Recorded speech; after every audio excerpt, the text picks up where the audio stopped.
Alors cette œuvre, elle a vraiment été pensée spécifiquement pour ce lieu. Quand j'ai visité l'école, il m'a tout de suite frappé par son côté très paradoxal, puisque il y a à la fois une grande verticale, une grande ligne horizontale, cette grande descente qui mène on ne sait pas trop où. Et très vite, j'ai voulu l'ouvrir en mettant ce long miroir qui fait toute la hauteur en fait, du mur du fond. Et je me suis dit, mais comment je pourrais défier ce miroir comme si on pouvait le traverser en quelque sorte.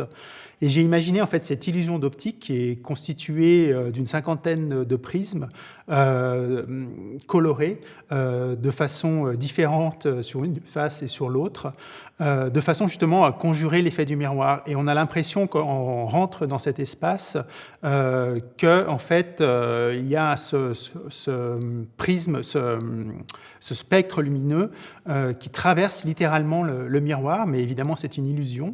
Et en fait, quand on ne connaît pas le lieu, on est amené à se demander si vraiment il y a un double espace ou s'il y a un miroir. Et voilà, ma proposition, c'était une proposition donc illusionniste destinée un peu à troubler la perception des usagers du lieu.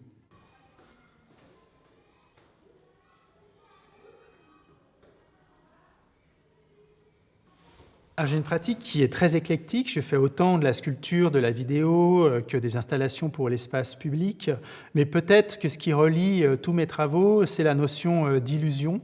Je pense notamment à cette scène dans le film de Jean Cocteau, Orphée.